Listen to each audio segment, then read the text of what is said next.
So it's the holidays, and if you are an adult child of a narcissistic, difficult, or mentally ill parent, then you're probably in the same boat as I am, which is in about October, you started to feel that anxiety and dread. And, I'm talking lightly about this, but I am a therapist and coach that really helps people cope, heal, and understand your narcissistic or just plain difficult parent. So I just want to talk about 3 things around this holiday season that other people may not understand, but let's speak the same language together to help you cope.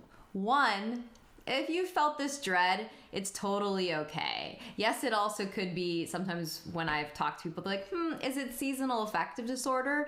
Meaning like now that it's getting darker earlier, your mood may shift. But a lot of times for people with family dysfunction or trauma or who have personality disordered parents, this time of year is triggering because, let's be real, the conflict and the stress is coming if you have any contact with your family.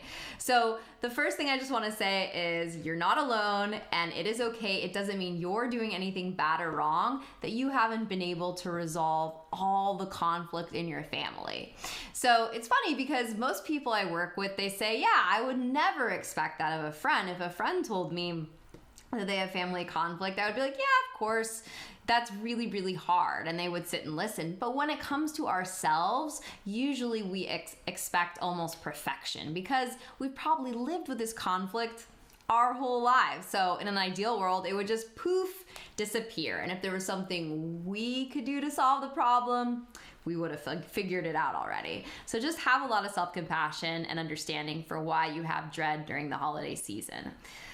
The other thing to think about is expectations. A lot of times the holidays bring up longing, right? Longing for love, longing for connection. I mean, we see all these annoying commercials and we watch all these holiday movies that really bring up the fantasy of what the ideal family should look like. Even, to be honest, getting these Christmas things made me a little icked out. Not because I don't like holidays, but because I think the symbols have this expectation with them that it's all supposed to feel and look a certain way. And again, for many of us that are adult children of narcissistic or difficult parents, we never really had this. Or if we did, it was in very short moments and not exactly in the way we needed.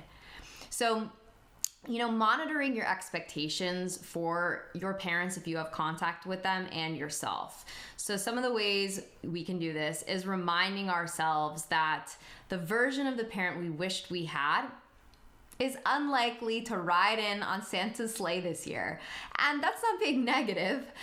It's just being realistic. And a lot of times with people that have dealt with this issue, it's something we work on, which is keeping their expectations just very, very clear.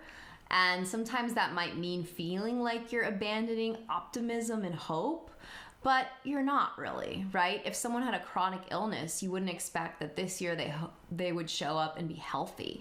Unless, in your rare case, your parent is all of a sudden doing a lot of therapy or self-reflection or has had some big change. But that's a real rarity because usually people that have personality disorders, they have little insight into the way that they act and how people are impacted by the way that they act. So the other thing is expectations for yourself. I think a lot of times what I talk about with people is, yes, we want you to go into this holiday season prepared and armed with coping skills. And I have a coping skill freebie if you want to download that, which has affirmations and journaling prompts, and a lot that you can do to cope. But the thing I want you to think about is we're not expecting perfection of you.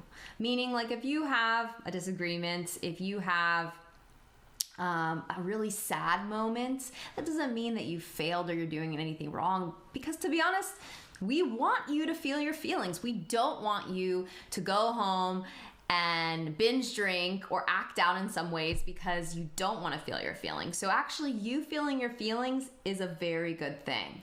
But that said, I think that this is challenging perfectionism, right? That how we measure how, quote, well the holidays go for you is in the lens of how did you use your coping skills? How did you prepare yourself? And also that you weren't too hard on yourself. That's like really the main theme I want you to think about, because they're going to do their version of what they've always done. And so we don't actually expect you to have no reaction. And if you have less of a reaction this year, we're super happy for you. You're trending in a great direction. But we also know that sometimes narcissistic or difficult people or borderline people, whatever it might be for you, they have some pretty extreme behavior patterns, and we're doing the best we can to cope with them, but we also don't need you to shove all your feelings inside.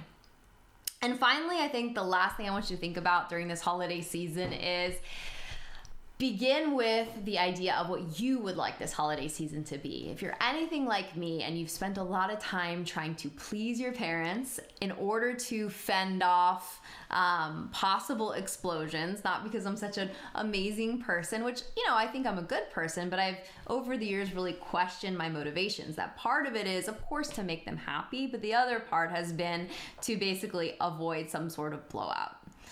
Because I know that if during the holidays especially, my parents aren't getting what they need and want, there could be some sort of passive aggressive cutting consequence. So I always like to ask people to think about a couple things that they would like to do during the holidays. Like maybe you want to go ice skating, or maybe you want to go to a tree lighting, or maybe you want to go to like an emo Christmas bar. There's one of those in LA, right? Whatever it is for you, just really making sure that you think about those things, and then thinking about how you can do those things in a way that feels nurturing for you, which probably means maybe without your family members. And again, maybe that's killing the fantasy for yourself, but in this case, I think that's okay. So I'm just gonna keep this video kind of shorter. I could say so much more, but I think that is probably the most important thing that you can do, is scheduling a few things in that would be enjoyable for you, because we can't predict how the difficult parent is going to act. This year could be the year that it's much easier for you than usual, but we just don't know that. And in order to ensure that you have the holiday season that you would like, one of the things that we can put in to make sure that it is something you can look back on and at least find some bright moments would be to schedule a few things for yourself. So thinking ahead about that would be super useful. So hope that helps. And I have my freebie, I have more content. You can feel free to reach out. I run groups on this topic. Have a wonderful holiday season.